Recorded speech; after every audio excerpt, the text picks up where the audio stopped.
Okay, the time for talk is almost over. We are inching ever so closer to the Rumble, the Rock Fight, the Battle Royale at the Razor, Sunday at 3 in the P, when the ferocious, nasty, aggressive, ridiculous Houston Texans and that gnarly all-time defense come to Foxboro to take on the wonderkin Drake Maye, Mike Vrabel, and the feel-good upstart, veritably almost unbeatable New England Patriots. Who's got the upper hand? How's it going to go down? And will a little magical snow in the forecast change our perception and prognostication on this awesome edition that's going to be part preview and behind enemy lines? Mego and I are going to kick things off, and then we welcome in from our sister station, 610 Sports Radio in Houston, Seth Payne of Payne and Pendergast.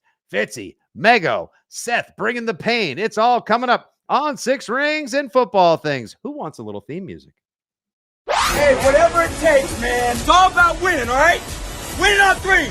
1, 2, 3, win! Celebrating the heroes of Foxboro's past. And with a good block. Look at Grover. Coming all the way. Watch the block of number 73, John Hanna. The champions of the dynastic era. Adam Vinatieri booms a 48-yard field goal, and the Patriots are Super Bowl champions. The Patriots of tomorrow. We're going to remove entitlement from our football team. We're going to earn the right to be here every single day. And the fans whose faith never wavers. This is Six Rings and Football Things.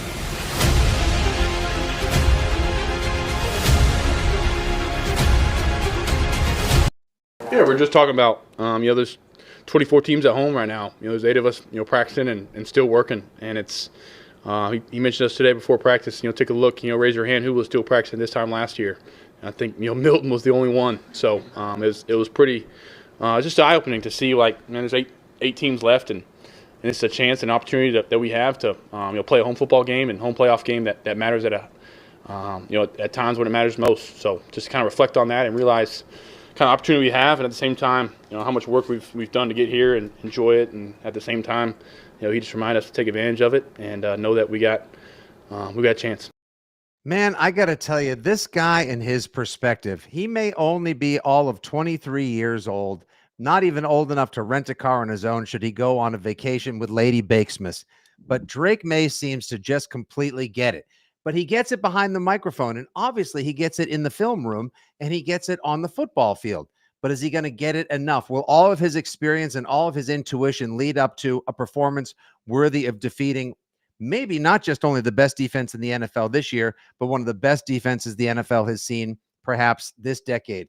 And who knows? That's part of this crazy, topsy-turvy, mixed-up, tumble-dry season. So let's get things going here on Six Rings and Football. Thanks to everyone who's listening via your choice of podcast applications. And if you're watching live as we record on the WEEI and Fitzy GFY socials, we've got Mego, as you can see right there, a nice, fresh, crisp shirt. She was just doing a little television, and then she jumped onto the set of Severance to join. Yes, once again, it's like every time I do this pod, Fitzy, where in the world is Megan Ottolini? No, seriously. We should have prizes for people that can guess where Mego is.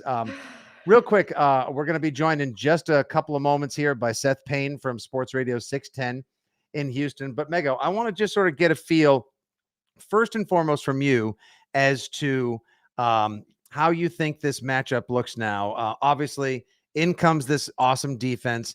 Patriots played well enough to just basically muzzle and silence the Chargers last Sunday night, which I think was part due to the fact that the Chargers just were too banged up to compete with the Patriots, but also Drake made mistakes, grew up in the second half, had an excellent best quarterback rating, best passer rating under pressure of all 12 quarterbacks wildcard weekend. And the Patriots defense was up to the task. But could the growing confidence in Patriots Nation be a little too high considering the task at hand? Well, so I'm interested in the growing confidence. I'm guessing that you're hearing that from callers, from texters, from everybody listening to EEI Afternoons. I do feel at a very dumb level, like if we're going to really dumb this down, get really dumb, that this game, you're talking my game. If we're going to dumb it down, you're speaking to the king of the dum-dums. You certainly have the better quarterback, and so often you feel like, okay, that's what it comes down to in the NFL, right? You may have the better coach too, although I love a lot of what D'Amico Ryans does, but I think that in this game, both sides of the ball for you have to play so well, whereas with the Texans, they just have to have their offense not puke on themselves because they puked on themselves a little bit last week, but they played a Steelers team that even though they beat you in the regular season was so less good, like so much less talented and halfway checked out partway through the game that the defense just took care of business and the offense was able to make all those mistakes. I feel that if their defense performs and their offense just at least keeps it on the level, Mhm. then it's just so much easier for them because of how strong that defense is. Yeah, I don't think I have seen a more consistent, dynamic pass rush and we all than the Texans present. And we all keep talking about Will Anderson and Danielle Hunter. And I was watching the game on Monday night, and yeah, CJ Stroud had all sorts of issues. We'll get to the Texans offense in a minute, and then hyper focus on it with Seth Payne in a couple minutes. But Danielle Hunter um, literally makes Myles Garrett look like a chips and salsa eating slob stoner on his buddy's sofa. Like these guys are not like they're like AI generated rush bots that were sent from the future in a blue ball of lightning to destroy the Patriots or any offensive line in front of them. But it's not just them. It's every level of this defense. Pollock and Petrie and Stingley and Autry and Rankins and every single one of them feeds off of the intense energy that D'Amico Ryans is able to funnel into them, just the same way that the Patriots are able to funnel off of like the intelligence, the toughness, the chippiness, and the emotional well-being of Mike Vrabel. Like it's just going to be such an awesome matchup. But even if you think you're ready, even if you're like, well, we got Josh McDaniels, no one's better at figuring out a way to get rid of the ball as quick as possible than Josh McDaniels. Like I feel like this is sort of you don't know what it feels like to get punched in the mouth until you get punched in the mouth type of game. It reminded me, and I think you will appreciate this, when you start talking about those two edge rushers, of the quote from The Social Network with the Winklevi twins, where one of them says, Winklevi. one of them They- says, They stole the Facebook from us. one of them says, I'm 6'5", I'm 220 pounds, and there's two of me. And you're like, yeah, that is what that pass rush is. And what I think is maybe not getting enough attention, and it's on my mind because I wrote about it a little bit for tomorrow for WEI.com, is that it's not just the pass rush. They're a bitch in coverage too. They're secondary. You've got Derek Top 5 cornerback. Stingley Stingley's a top 5 cornerback, period. The end. That's no over the notes. last 2 seasons. You've got Lassiter on the other side. He has even more passes broken up than Stingley does. Because no one wants to throw at Stingley. Right, Stingley is 15, Lassiter is 18, so it was interesting talking to Kayshon Boutte at his locker this week, and he said outright, "I really like the matchup." And he named Derek Stingley Jr. and said, I feel really good. Those are physical corners, but I'm physical too. And I'm paraphrasing here. And I was thinking like, wow, he's like really putting that out on Front Street. Like he feels good about it. Well, my husband, who's a Patriots writer, reminded me that he burned Stingley for like a 40-yard go ball. His last first, year actually, when they Drake. saw each other. Yeah, that's a great call, Mego. 2 things on that. Number one, nailed it. Drake Maye's first touchdown pass in the NFL came in his first start, game 6 of the 2024 season during the Gerard Mayo error. It was a go ball down the right sideline, a beautifully dropped 50-yard dime in the bucket. That's it. Past Stingley, which was incredible. And Drake Maye played well in that game, and it does bear looking at because CJ Stroud is not going up against that version of the Patriots defense by any stretch. They also don't have Joe Mixon, who went for 13 and a $102 and a touchdown and had his way. At the same time, Drake's going to get an even better version of that Texans defense, but with more allies. And number 2, I actually even have a little Kayshon Boutte audio fresh from the locker room. What are the toughest defenses that you've personally had to prepare for? I wouldn't say one of the toughest. At the end of the day, we know we're gonna get man coverage. You got to beat it. It's that simple. Wow, Kayshon Boutte. It's not one of the toughest. You're just going to get man coverage. You got to beat it, which is exactly why I'm going to hammer the hell out of the Drake Maye rushing prop this weekend. So I think one thing that's important to note there is the context of that question was toughest that you've ever seen, not like Yeah. toughest you've seen this season, toughest you've ever seen. And so I think that's what he was saying. Like, it's not like it's the toughest defense he's seen as a football player in his whole life. Yeah. Even though it possibly actually could be when they're out there on Sunday. I think what's really interesting is that as good as incredibly strong as this defense is, they don't do anything that when you talk to the guys in the locker room and they've been watching film on them, they don't do anything that's surprising or Mhm. putting in a bunch of stunts and twists, and they're not going to confuse you the way that maybe you heard Robert Spillane talking about after the game on Sunday, saying Yeah. that offensive players from the Chargers were coming up and saying like, we had no idea what you guys were doing out there. And That's not the Zach Kerr case. is such a legend. And then Greg Yeah. Cosell from NFL Films pushed back and was like, I watched the film. I kind of didn't see what everyone else is making so much You hype tell about. him that he wasn't there, okay? Yeah, okay. All right. I'll drive to Jersey and I'll let him know. Robert Spillane said his piece. He was there. But all that to say, like, it's not about how they draw it up. It's just that the Right. execution with those, no disrespect to the play calling over there, but that defense, the individual pieces are so freaking good that it's like, well, you know what they're gonna do. Are you gonna be able to handle it? Right. I mean, the Patriots may have to play a game where the Texans think they're doing A, but there's a little sleight of hand and it could be B or maybe even possibly C. I'm sure that C does not involve a double reverse option pass from Efton Chisholm to Drake Maye. But then again, hey, you never know. Josh and his bag of tricks. Oh, Fitzy, I had such a faux pas in the locker room this week. I can't even tell you. Like, I Please. don't even want to mention it. But you just mentioned it. How can you not mention it to the hundreds of people watching live and everyone listening? So many guys in that locker room who are former QBs. So I was like, joking around with some people about like, hey, when do you get to throw a pass in the game? When do you get to? Well, contrary to when we are in our draft minds in April and March and looking over guys' entire bios, I may have forgotten that one Kyle Williams was a great quarterback in high school. And so I asked him, like, well, have you ever played quarterback? And he was like, have I ever played quarterback? I was like, well, sorry. Do you know Sorry, Mr. Edelman. Do you know how hard it is to get Kyle Williams to be offended by you? I mean, I know. that man is an Remember angel. what we called him in the offseason, the timeline king, because everything that kept showing up was so positive, and he's such an angel and a darling, and he still continues to be. Look, I'm like I said, I think Drake's going to have to use his legs a lot, and it's going to be a battle for every inch, for every point. I think they should basically just tell the referees first to 17 wins, and if we can even get that high, that's great. Patriots defense played great last Sunday. I expect them to perhaps open a little more vanilla and then try to get more exotic as the game goes, because CJ Stroud did have a hard time in the cold and against the Steelers pass rush.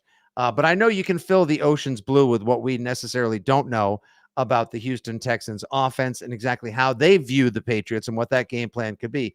So that's exactly why on this Patriots preview and Behind Enemy Lines edition of Six Rings and Football Things, we bring in all the way from H-Town. He's chugging his scissor. He's mad about the fact that the last Super Bowl that was won in that town was a 28-3 comeback for the obnoxious Tom Brady, the GOAT. Ladies and gentle friends, from the Payne and Pendergast show on 610 Sports Radio in Houston, the one and only Mr. Seth Bring the Pain on the program. What's up, Seth? Hey, I'm happy to be here. I was excited because when I jumped on, Megan was talking about how we're gonna keep it stupid and dumb. I'm all for that. I'm all for that. Just always know there's a very low bar set on this program or anything that I'm involved in. So please, by all means, let your freak flag fly. Let me tell you guys one thing off the bat. I am as sick of the strength of schedule discussions as anybody in New England is, and yet I feel like it keeps getting thrown in my face, and I can't avoid it or ignore it. And it's the reality of the situation. I think that the Patriots are a really good football team. How good are they? This is what the playoffs are for. And that's a great thing. We don't have to have a debate about the college football playoff strength of schedule and quality losses or anything. Yeah, there's no Bowling Green or there's no Tulane involved in the process. Exactly. And look, I can't get on social media without getting into that discussion. And I succumb to it, and I feel dirty afterwards. Well, that's why we have filters. A brothel or something. That's why. Oh my God, the ball talk brothel. It's ridiculous. Honestly, I feel like I need so many Silkwood showers during the course of an NFL season, let alone the postseason, as well. And it's funny you say that, because if the Patriots are to try to get to the promised land, and go to Santa Clara, win a Super Bowl, et cetera, and cost Mr. Kraft millions and having to demolition one end zone that has 6 banners and add a 7th. Oh, the first world football problems. They're going to basically have to go through defenses 1 through 4, because in all likelihood, the Seahawks could very well make it, but we'll worry about the NFC challenger to the Super Bowl throne in a minute. But you're going to have to go through the Chargers, like the Texans, and considering the fact that the 3 of us may have to line up at receiver for the Bills Saturday in Denver, probably have to go through the Broncos as well. So it's a real test for the Patriots to have to prove they're not fool's gold. And I think that biggest test is Sunday at 3:00 against the Texans. That's you know what? I'm glad you framed it that way. I hadn't thought about it that way. So it is almost it's a perfect end to this season. It's a gauntlet. There's been, because I'm in the same boat, and I'm sorry if it's like, I try to be as objective as possible about it. And I go into every game trying to convince myself to be terrified of the opponent. And it's hard to just look at the Patriots and look at what they've done this year without acknowledging or recognizing, at least, all right, they haven't had as much of a challenge as everybody else, but they've done, like you would say with a college football team, they've done everything that they need to do, and it's not their fault, it's their schedule. So I guess, from the Patriots perspective, it's a daunting task, but they passed the first one, and they made Herbert look like Justin Herbert, making CJ Stroud in this offense look like this is a concern in Houston. We don't know what this offense is. We know that the offensive line they've elevated themselves with the help of Nick Caley and Cole Popovich. Thank you very much. To be an average offensive line, which is what I and a lot of other people at the beginning of the season were saying. They got rid of their 3 other starters from last year, replaced them with a bunch of guys that nobody was all that excited about. But they've just, by honestly Cole Popovich being, I think, a really good offensive line coach, they've gotten to where they're technically sound, they're fundamentally sound, they're not making all these mental errors and technique errors that they did last year, and they're okay.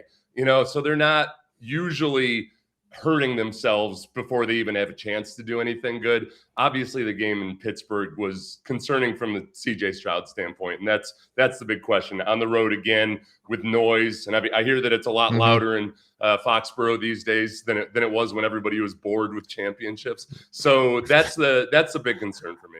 So, Seth, one thing, I think there's 2 things to the strength of schedule conversation that compound it and make it more compelling, even for people like me who are here locally, but I'm just looking at it from an unbiased perspective and saying, hey, first of all, it's just we haven't seen a lot of these guys do it before. It's the first season with Mike Vrabel as the head coach here. It's the second season with Drake Maye and the first time that he's made it to the playoffs. So a lot of it is, we just don't have that much information to go off of, not to mention all the free agents that they brought in, what a new team it is overall.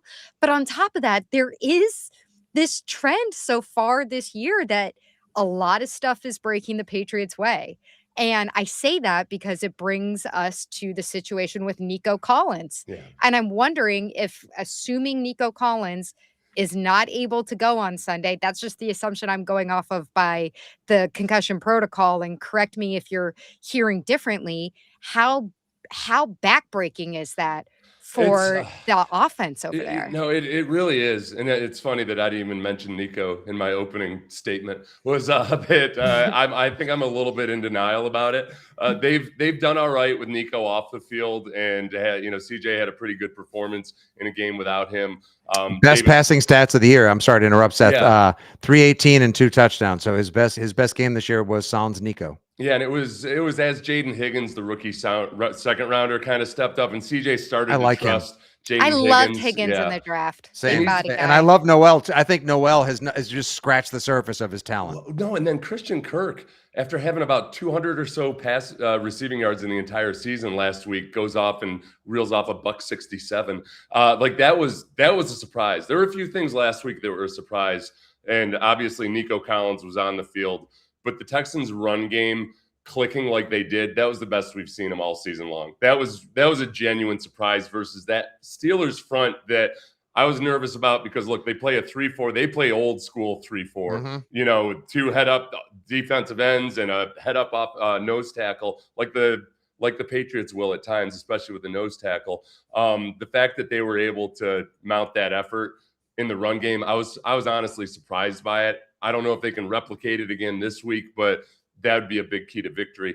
Without Nico, then everything else that the Texans have struggled with at times this year becomes a lot more complicated just because, man, when teams want to play man versus the Texans, great. That's awesome because CJ can dial up his matchups. When they play zone and when they really help out on Nico, and then especially when teams disguise the blitz. And I know the Patriots don't blitz a lot, but they were pretty damn good at it last week. That's where the road environment, I don't think, has nearly as much to do with the cold as it does just the pre-snap operation, identifying the mic, setting the pass protection, all those things. The Texans have had struggles with that, especially if you go through stretches of the Kansas City game, stretches of the Chargers game on the road where they really took it to them. And then they recovered and they were able to do enough in the fourth quarter to just possess the football, get first downs, not necessarily anything miraculous. CJ's made some great plays on third down in the fourth quarter, but that's by and large, that's the really big concern, especially versus, I heard you guys talking about the ability of Vrabel and Josh McDaniels to dial up something special for the playoffs. That's very much on my mind. And I think Josh McDaniels' ability to do that, especially versus the Texans offense, Texans defense. You guys have a McDaniels as well. And I know that's still like a Foxboro South with Caserio, with McDaniels and all your offense, Jake Andrews and Trent Brown and Sadie So and all these other Patriots. I'm sorry, you got a point?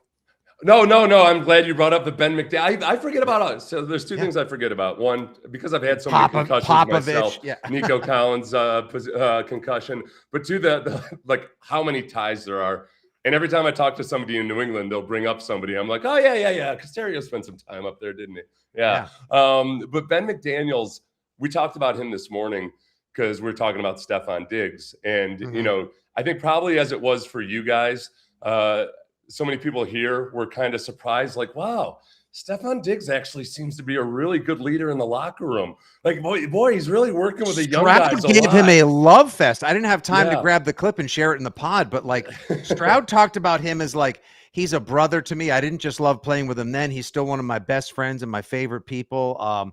It's unbelievable how the same guy that can get a knock for being, you know, like a sideline spectacle and a locker room cancer, and the guy that they famously said in Minnesota, don't let him date your sister, can also be the guy that riles everyone up and makes them want to just run off the boat and charge into fire without care. Like, he has taken the mantle from Devin McCourty of being the pregame speech guy. He is the guy that they all gravitate towards and they get a yes and a no and thank you, sir, in the locker room. He's been, I'd say, of the $23 million he's earned this year, you know, just for the wave it off and the Cardi B and everything else and the locker room and sideline fire, that's where he's really earned his money.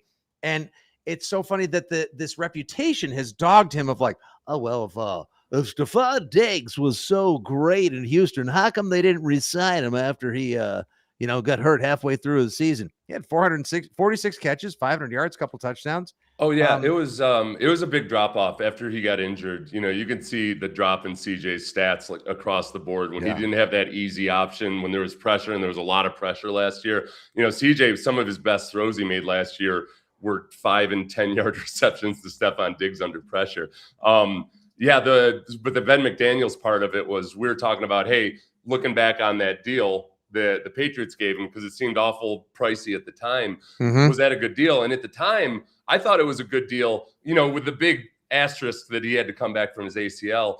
But just because of where the Texans were with their wide receivers, they had young wide receivers. They would eventually draft a couple more. The Patriots needed a veteran presence and a wide receiver in that room.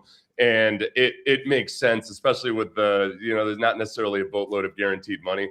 I thought it was a smart move, and it's obviously panned out. But I'm a little bit mad at Ben McDaniels for, I'm guessing at some point, Josh called him up and said, hey, Ben, how's Stefon Diggs? And he probably told him the truth that he was awesome in the locker room and he was a good leader. He should have told him, like, oh, what a jerk. Yeah. Oh, my God. One thing you don't want to do is offer him a 3-year, $69 million deal. Yeah. You definitely don't want to do that. And then have you guys sign. It's just funny how that all flew in the face of what we had heard versus now what the team has known. And Mego, before I throw it back to you, I just wanted to ask real quick, the CJ Stroud factor as far as his inconsistency. 1 minute he throws a dime on a tether line, makes a great read, and uses his hyper athletic ability to make plays only a handful of other quarterbacks make. The next minute, he's dropping an icy cold ball in the freezing temps of Pittsburgh, or just makes a throw that's sort of like, oh my God, what the heck is the guy thinking doing that? You know, is that a predominant fear for Texans fans, that 1 minute CJ is going to get it for you, and the next minute CJ is going to give it to them? It's at least for me, I think amongst fans, it's probably going to vary pretty vastly. There's like, as it is with any quarterback, there's diehard true believers, and then there's the constant skeptics. This year for him, the big surprise about that Steelers game was that CJ had done a great job this year of maturing as a quarterback and really understanding, all right, we're going to have our limitations on offense.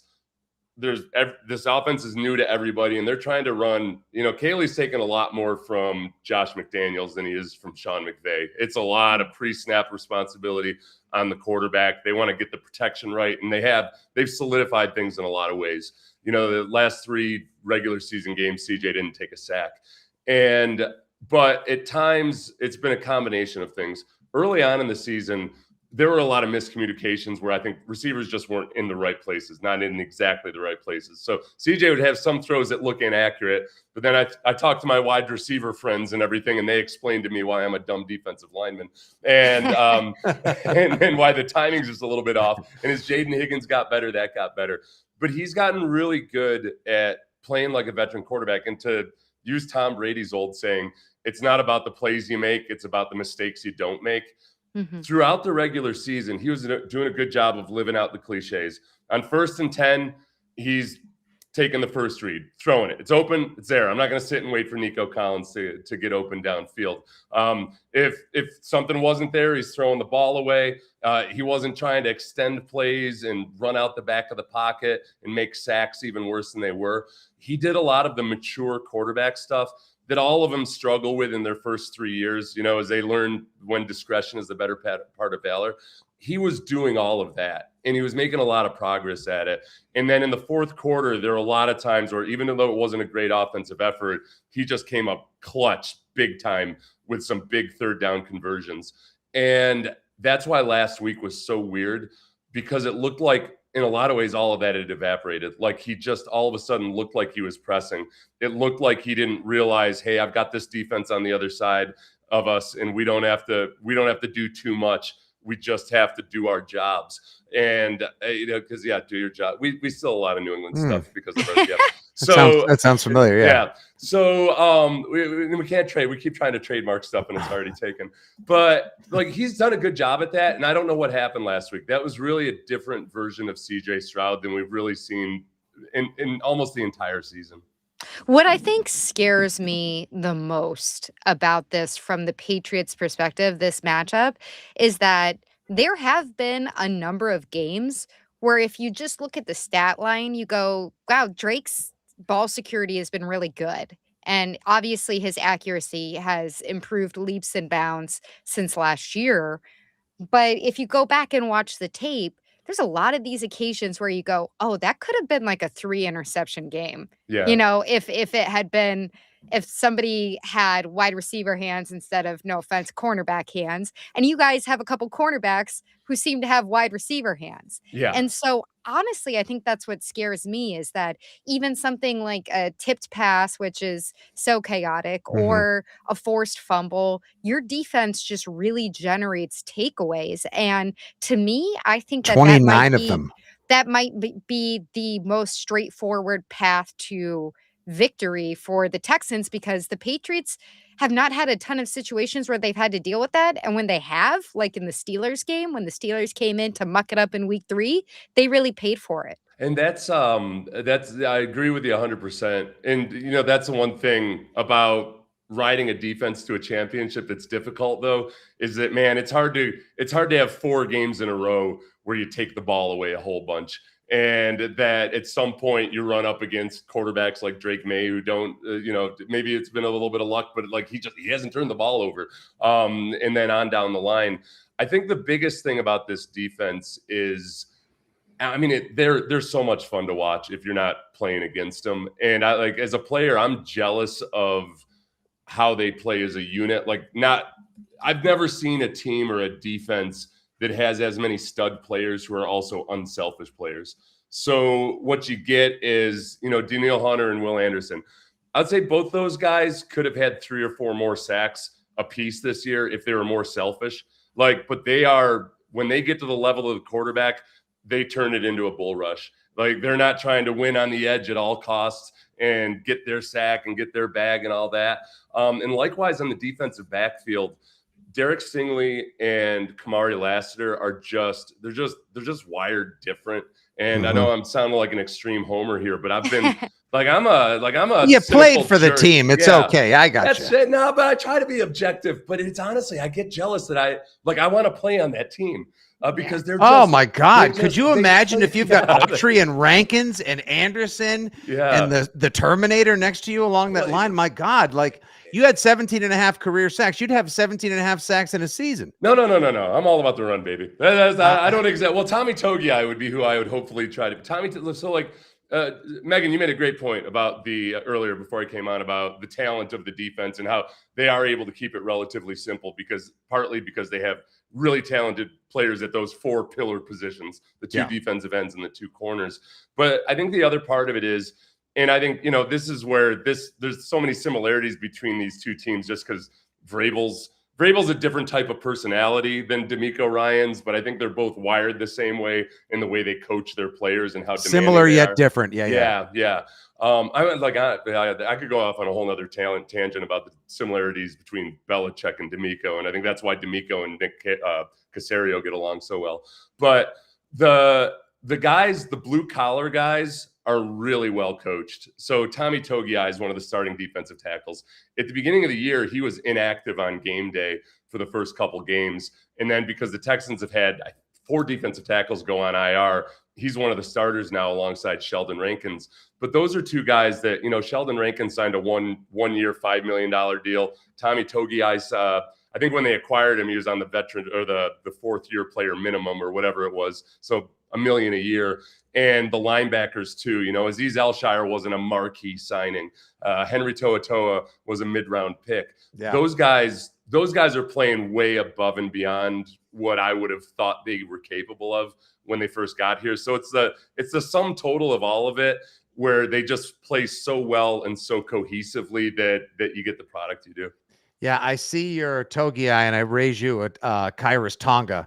And also, I know for a fact Vrabel loves Al-Shahir. I think there were even conversations. I think they may have tried to get him up this way because the Patriots flipped 2/3 of the roster ultimately, but literally brought in 46 new guys. Vrabel, it's amazing how they've been able to do this, and it proves that you can go 4-13 to 14-3.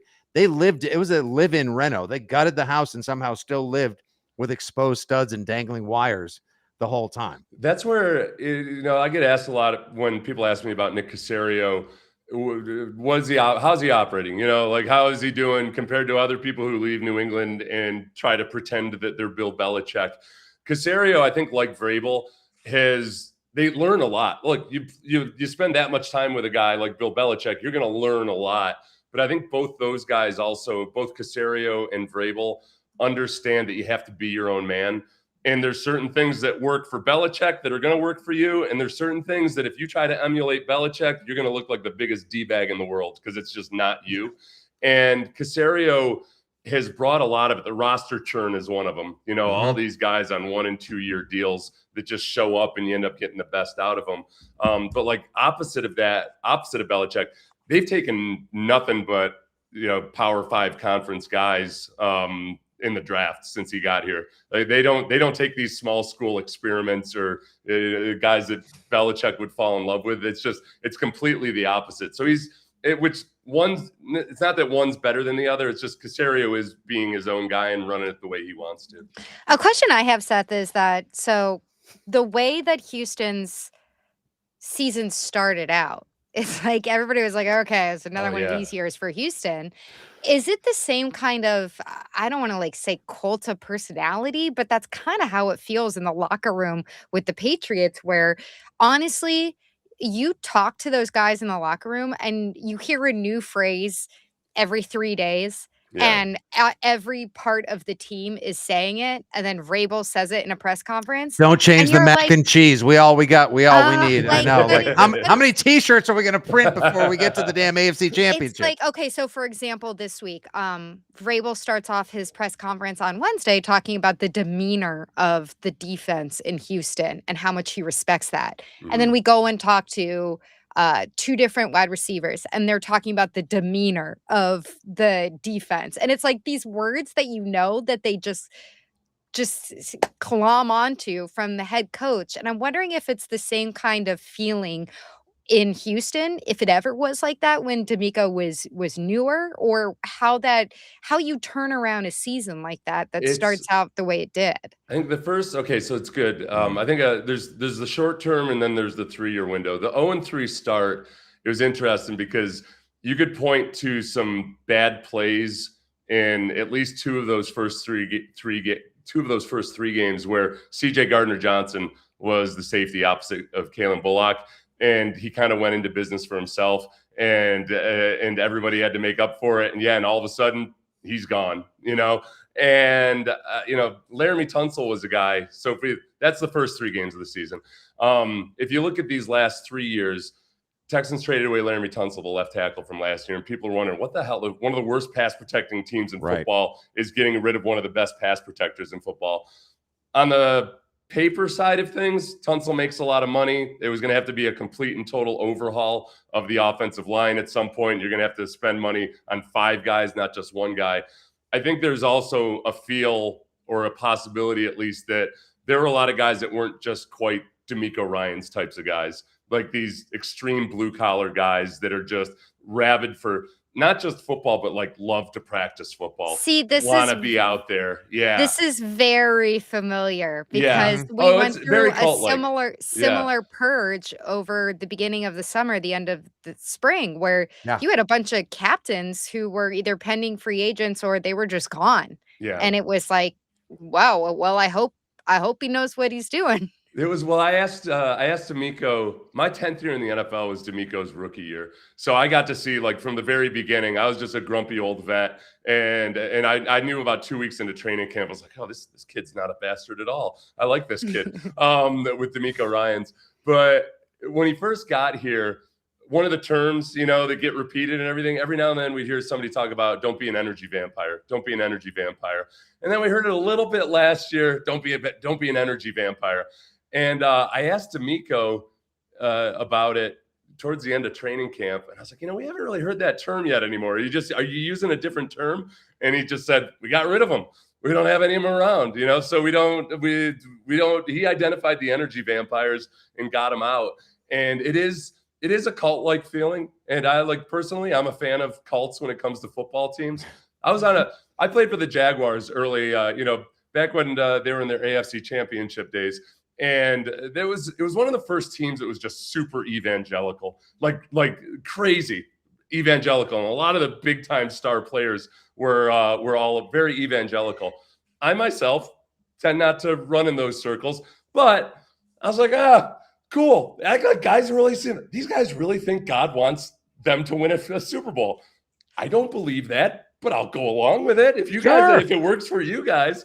So, so whatever it is that people glom onto to unify themselves, I'm cool with it, And I think that with DeMeco, he's gotten a whole bunch of guys that are just they are football junkies, and they're obsessed with it, and they go about their business the right kind of way. And I've been in good locker rooms and in bad locker rooms. There's on some teams, and I think this is something Vrabel knows and understands. On some teams, you start to get a culture of guys who almost feel like, yeah, I'm a vet, nah, that's not for me. I've made it. And that is a cancerous attitude to have in a locker room. And then you've got other teams where I think what D'Amico and Nick did that was really, really smart was they drafted Will Anderson, sure. But then, they had Jerry Hughes on the roster when he was your old vet that knew his business, did things the right way. They go out and get Daniil Hunter. They've got Danico Autry. They've got Sheldon Rankins. They've got, at any given time, they've got like 5 or more guys who are 30 years old or older in the defensive line room. And all of those guys have been really good mentors to Will Anderson, because Will is like an overeager puppy who's going to be running around 24 hours a day, no matter what. And he needs some guidance, because he will do anything anybody asks him to. And they've got the right kinds of guys in that room showing him how to work at his craft, like all the tips and pre-snap keys and all that. That's awesome. I know you guys let Grenard go, and in comes Hunter, and he's actually even better, but brings also that veteran presence as well. It's truly like a remarkable defense, and like there's a chance that if everything goes the right way for the Texans, they may be mentioned in similar breaths to the '85 Bears and the 2000 Ravens and some of the other stupefying defenses that helped propel a team to a magical championship run. Or maybe they'll be speaking of how incredible it was that rookie coach and sophomore sensation quarterback propelled their team to greater heights that the team hadn't known since, gee whiz, all of 6 years ago. Or who knows, maybe Bo Nix and Sean Payton will be celebrating. Well, let me can I ask you guys a question real quick? Yeah. I'm curious about this Corey Durden, this defensive tackle. Another one of these. This is one of these guys that gets picked up, comes in, goes practice squad, elevated, if I'm not mistaken, Mego, in a pinch because Milton Williams is down and Kyrus Tonga gets hurt. And next thing you know, it's like, wow, this guy's making plays all over the place. Where's he been? Do you know any more about him, Mego? I ended up, because again, I'm trying to be objective and not jump in and be one of these people that there's no part of me that thinks the Patriots are trash because because they happen to win a boatload of games versus lesser football teams. But I just wanted to, I didn't watch as much Patriots this year as I would have liked to. And it's the first 10 minutes I'm watching, I'm like, who the hell is this Corey Durden? He keeps showing up. So I'm like, and I went back and I watched some more, and to me, he feels and looks so much like what I used to always think about Patriots defenses in the past was that I would watch their defensive line at the beginning of the season. One of the years that the Patriots went and visited and had joint practices with the Texans in West Virginia, I was watching that defensive line during practice that year. I'm like, I don't know about this Patriots defensive line. And then I watch them 5 or 6 weeks later, and I'm like, who the hell are these guys? Like they've gotten better. And with Corey Durden, I think that's what jumped out at me was, all right, this guy's playing a lot better than whatever his scouting report said before. And it's with technique, and he's in the right spot. He's making some really good pre-snap reads. And that's where I know that the run defense has been kind of hit or miss with the Patriots this whole season.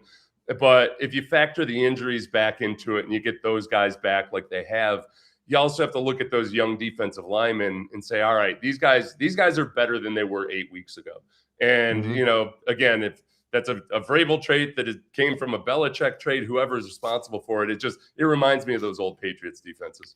Yeah, I didn't know that we were going to be having the Corey Durden corner, but I do think that's something that flies a little under the radar with this coaching staff is what a brain trust they are. I know you guys have a ton of New England people down there all over the front office and the coaching staff, but you've got a lot of guys, not just Josh McDaniels, but you've got guys who have been all over the league, guys who have had experience as coordinators or in different areas of the game. Like I'm thinking particularly about like Todd Downing, who has really worked wonders with the wide receivers room. I know that's not what we're talking about in terms of the Patriots defense, but I just think from all the way down to the position coaches, that it's a really, really well-coached team. Yeah. And I think that I don't want to take anything away from the players. Like another guy, linebacker Jack Gibbons, is somebody who, again, it's like at the beginning of the season, we go, okay, what's the deal with this guy? He's going to be kind of like a backup for Spillane if they need that. And then he does a really great job holding his own when they need to go down the depth chart for him. And I do credit their just what a well-oiled machine the coaching staff is, because I think when you talk to the guys, they're so well prepared. Fundamentally, they're very sound, and they've just improved so much over the season, and that's not always the case, especially with the team that you kind of slap together in the offseason. Well, and I'll tell you what, too, the other part where, when I'm trying to be like objective about, one of the things I like to do too is also, all right, who are the players I need to be scared of? And I'm looking at the Patriots and I'm watching them and I'm trying to figure out if I'm scared of Booty versus this. And I don't know why I said Booty. It's because I always don't want to say Booty. I know. Booty. I want to say Booty. Booty. I just want to say Booty, and I catch myself every single time. He Booty. likes it. It's and booty. I'm like, all right, Diggs, I know what the threat is there and everything, but man, this team also comes up and tackles but what the sum total of it is like, all right, yeah, this is a Josh McDaniels coached offense that's greater than the sum of its parts. Correct. And, and like, so there's times where I feel like D'Amico said something about Drake Maye yesterday that I'm guessing some people in the New England probably thought was a slight on Drake Maye or something, just because D'Amico was saying that, he knows where to go with the ball, doesn't make mistakes, sees where where the opportunities are and everything. Makes him sound like a real game manager. Yeah, like a game manager, right? But I mean, if you can be a game manager in your second year in the NFL, that's like pretty advanced mentally, because you got to be pretty smart to be a game manager. And obviously he's doing the physical stuff on top of it. But really it's a testament to Josh McDaniels as an offensive coordinator that, this is, whether it's with Brady or whatever, this is their MO and this is what they do. They're going to take a lot of guys that might not look all that individually threatening, and they find ways to get the absolute best version out of them. I think with Drake Maye, and I know you guys are probably saying the same thing, the designed runs are what really worry me the most about him versus this Texans defense. And even if it's enough, if they do enough, 3 or 4 of them, or and then you add into just the fake, zone reads and everything, and then a few little wrinkles on top of it. If you want to try to block Danielle Hunter and Will Anderson, that's your best bet, is to introduce indecision into their decision-making process. And that's what's going to slow them down more than, it's hazardous if you want to chip them all the time. All right, great. You're sending 3 receivers out against that secondary, and good luck, finding an open receiver. I think at times this year, they've been able to get Will or get Danielle off balance or just a little bit off of their game with misdirection. And I know that that's something Josh is going to see, obviously. The other is that, the deep balls where the Texans have given up, they're about middle of the pack in the NFL in terms of explosive plays allowed, whereas they're top 3 in just about everything else. Most of the time that's because of blown coverages. And a lot of the time it's involving whichever safety is playing next to Kalen Bullock, because we've had 5 or 6 different guys in that role. It was supposed to be Jimmy Ward, then it was CJ Gardner-Johnson, then there were 3 or 4 other guys after that. So when they're playing their match coverage and they're sorting routes out, that's where some of the miscommunications have been. And obviously, like, Josh is going to know exactly what has given them the most trouble. I see. I think, all right, we'll get to predictions here in a second. I'm going to ask you like a 2-pronged question as we get to the predictions. But I think honestly, with you guys playing man, it's going to be Drake's legs, Ramondre, and just having to hit the tight ends over the middle enough to maybe try to bring the defense in, and hopefully you hit that deep shot. And as far as Houston goes, with the Patriots probably playing zone or mixing and matching things a little bit, you're going to have to see if you can get your run game going, and you'll have to use Christian Kirks and the Jalen Noels and try to hit those shots, because Spillane, Christian Ellis, Gibbons, they're not exactly the fastest linebackers that the NFL or NFL Films has ever seen. All right, let's get to the predictions. And also, I've got a couple people asking me, what's your favorite prop on the weekend as well? So let's Seth, if we can get if you got a prop you like, maybe a Houston player you think that we should know the name of that hasn't been mentioned yet, and ultimately your prediction.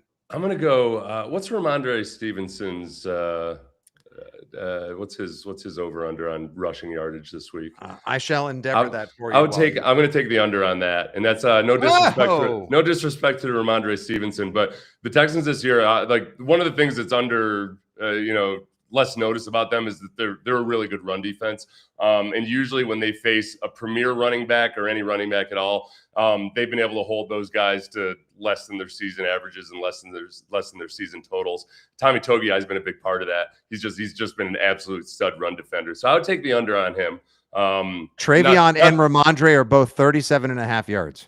Oh, that's low. It's a low number to be split amongst really friends. low. And yeah. And so now I worry about them is I worry about running backs as receivers out of the backfield. And likewise, tight ends at times. Trey McBride had the best game of his career versus the Texans a few weeks ago when they played the Cardinals. The linebackers are really good at diagnosing play action and being where they need to be, but they're not magnificent in terms of their actual coverage skills. They're really smart in coverage, but if they're having an off day, but I can't give you an over on Hunter Henry.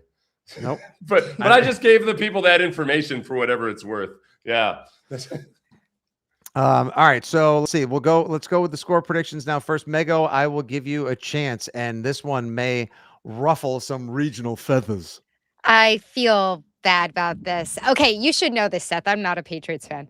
I'm not originally from New England. That's good. You guys have some objectivity up there. Yeah. Not like this. We dabble in it on occasion. I hate to do this, and it's going to sound a little bizarre, but I'll explain it. I think this is going to be like a 14-10 Houston win. I think that Houston's recipe is just going to keep it low scoring and muck it up. And I just think it's untested waters for so many pieces of this team and this offense. And I am terrified of both your pass rush and what guys can do in the secondary in terms of takeaways. So I think it could be looking a lot more like the first half that the Patriots saw against the Chargers rather than the second half when it looked like kind of just a battle of attrition against Justin Herbert, looking like he just wanted to retire from football altogether. I think your defense is going to be so overwhelming. Wow. All right. So 14-10, Mego has the upset. And the dream season comes to an end, but you know what? It will have been a success. And I don't want to hear any of that failure fool's gold talk, just in case things happen to go that way. Mr. Payne, which I'm sure you would love to bring, and synonymously did so on the field for a decade in the National Football League. How you see things? I think, honestly, the turnover is going to get the Patriots at some point. Everything Megan said was true. I mean, the Texans' best recipe for winning this game is if they win it by scoring, if they can score 19 points. But offensively, if they don't get any help from the defense, right. I think that the Texans defense, though, is going to put them in a good position at least once in this game. And if the offense can keep the defense from getting stuck on a short field like they did multiple times in Seattle or last week against Pittsburgh, I've got it. You know what? This morning I said 21-19. I'm going to stick with 21-19 Texans. Wow. Whoa, that's a nail biter, guy. Your game's way more exciting than mine. I like that. I do that. I think it's going to be a really tight football game. I think both of these coaches are going to be really good at addressing their own weaknesses and then trying to attack the others' weaknesses. And like I said, Vrabel and D'Amico are cut from the same cloth in a lot of ways. And they're both at times annoyingly defensive-minded coaches. So this could very well come down to Borregales versus Fairbairn. Oh boy! The matchup that everyone has won. However, I just minus a guy like Nico Collins, who's like a super fast Mac Hollins, and I know the Patriots don't have him and have had to adjust to life without him for the last couple of weeks. And with the weather and the unfriendly environment, even though I know defense travels. And those guys are going to come at the Patriots like they stole something from the Texans, like they said something bad about their mama, Seth. At the same time, I feel like Josh and Drake and Vrabel will adjust and adapt over the course of the game. And it's going to be whoever gets the pick six or the scoop six or makes a special teams play. I think the Patriots snag a late lead after hanging on, and the Texans are driving, and then there's a batted pass or a pick late. So I'm going to go Patriots 20. I said it first one to reach 17 wins. I'll go Pats 20, Texans 16. Real quick tip for you, because I know I've heard a lot of, I've seen or I've read and I've heard a lot of people in New England point out, that the Texans at times have had trouble with running quarterbacks. It's even more specific than that. They've done an awesome job against athletic quarterbacks and running quarterbacks until in fourth quarter moments in some key games, Baker Mayfield converted a 4th and 10.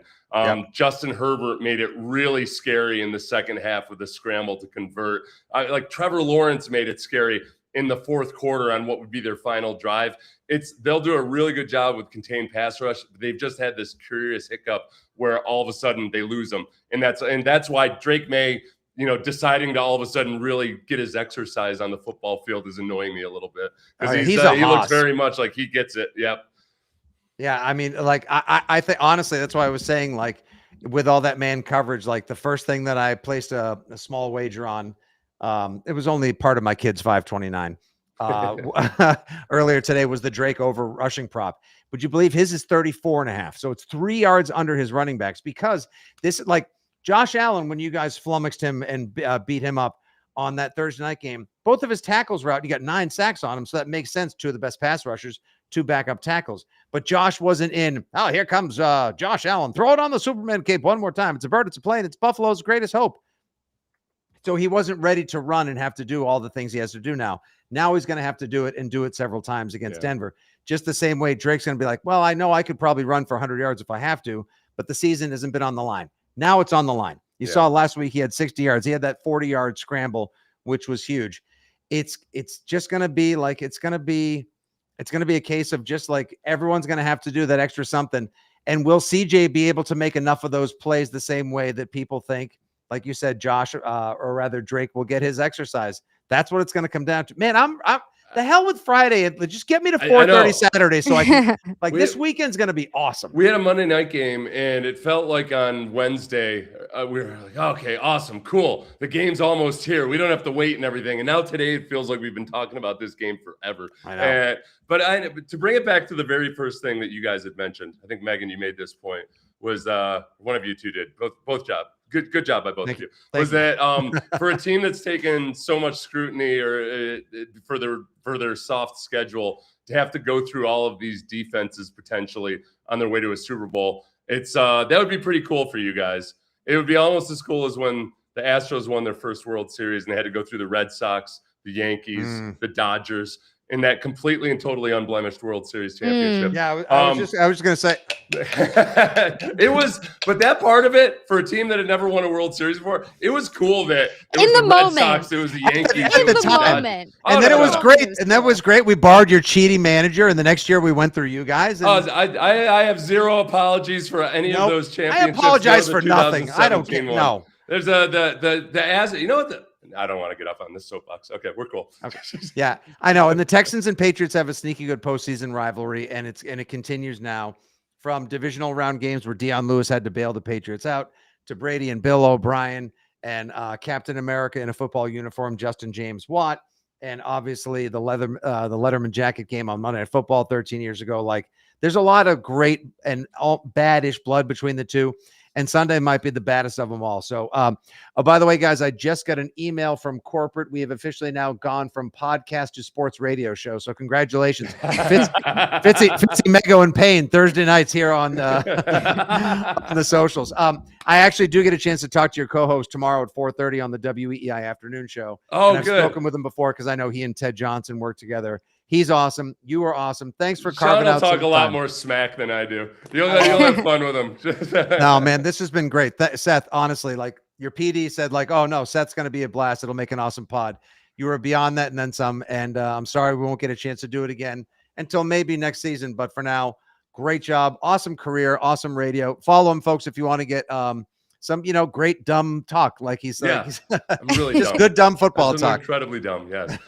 At Seth C. Payne, Payne. Of course, you know where to find Mego at WEEI.com, on the air in Six Rings and Football Things, at Megan_Ottolini, and me, the original misfit toy. You can find me on the afternoon show or at the bottom of a pint glass at Fitzy GFY. For Seth, for Mego, for everyone at WEEI, for Sports Radio 610 in Houston, Odyssey and 2400 Sports, this has been the Six Rings and Football Things Houston Texans at New England Patriots divisional round preview and behind enemy line special. Hope you guys have a great rest of the weekend. Take care. Good luck. And hopefully we'll be talking more meaningful Patriots football next week. No offense, Seth. And No. Teddy Three Rings. I love him, by the way. That's what we call him in Houston. Teddy Three Rings.